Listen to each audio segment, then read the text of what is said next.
एक दिन नहीं आए भैया, या बता दो आप एक दिन भी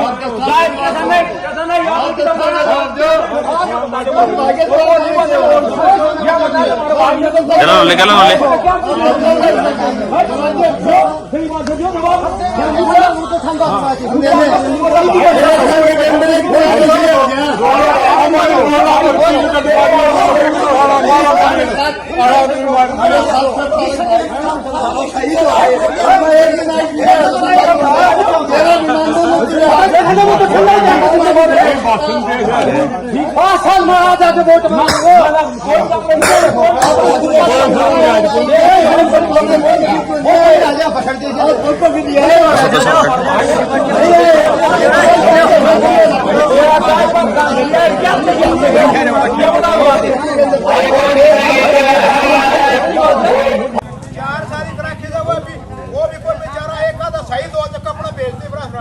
कुछ नहीं कर वो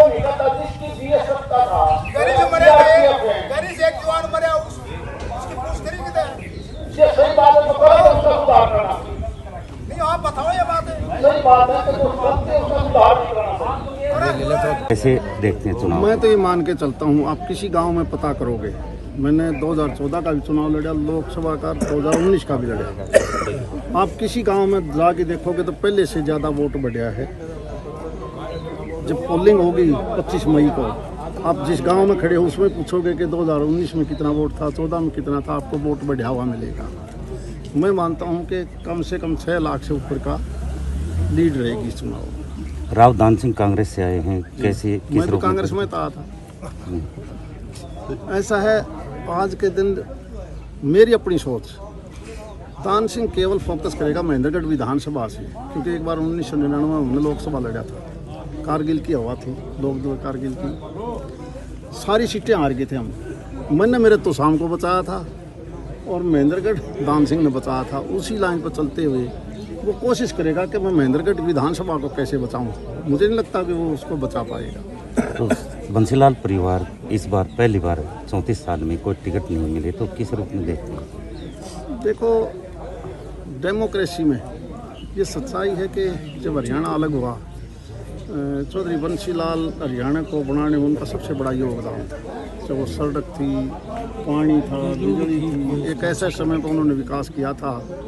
और जो ये आजकल के राजनीतिक आदमी हैं, ये इस प्रकार की द्वेष भावना नहीं रखनी चाहिए। हमने सब मिलजुल कर, देश का 142 करोड़ आदमी मिलजुल के काम करेगा तभी आगे बढ़ेगा। जो भी अच्छे आदमी लोग हैं काम करने वाले, उनको सभी को इकट्ठा होकर इस देश को आगे बढ़ाना चाहिए। यूँ नहीं करना चाहिए भाई ये मेरे खिलाफ है, मैं इसको मार दूँ, इसको काट दूँ। मैं इस राजनीति का नहीं। अभी आप ये कह रहे थे चौधरी वीरेंद्र सिंह और बंसीलाल परिवार को ख़त्म कर दिया कांग्रेस ने, आरोप लगा रहे हो? नहीं, मैंने ये कहा था कि सबका योगदान रहा है। चौधरी बंसीलाल परिवार का बहुत बड़ा योगदान रहा है। सर छोटू राम का नाती होने के कारण किसानों के लिए उसका बहुत बड़ा योगदान था। अब वो तो कांग्रेस वाले सोचते हैं कि इस प्रकार का दुर्व्यवहार वो क्यों कर रहे हैं। जिस तरह ग्रामीण विरोध कर रहे हैं, विकास को लेकर कर रहे हैं, या कि कोई और समस्या है, या कौन है वो? नहीं, देखो, मैं उनकी बात को विरोध नहीं मानता। वो एक बात ही तो कह रहे थे, और उन जो बात कर रहे थे कि भाई किसानों का जब आंदोलन था, धरना था, तो उनका हक में है कि न वहाँ टोल पर आपने भी बैठना चाहिए था। लेकिन मैं पार्टी से बंधा हुआ आदमी हूँ, मैं किसान का हक में रहा हूँ। मेरी पार्लियामेंट की सारी स्पीच देखोगे तो किसानों का हक में मिलेगी। लेकिन मैं पार्टी लाइन से अलग हटके धरने पर तो नहीं बैठ सकता। जिस तरह विरोध जो कर रहे हैं वो किसी पार्टी विशेष के हैं, या वो तो भाई उनसे पूछो। देखो, मैं तो गांव में बैठा हूँ, वो तो जो बोल रहा था उससे पूछ ले भाई, तो किस पार्टी? कांग्रेस के? मुझे नहीं पता। ठीक, धन्यवाद।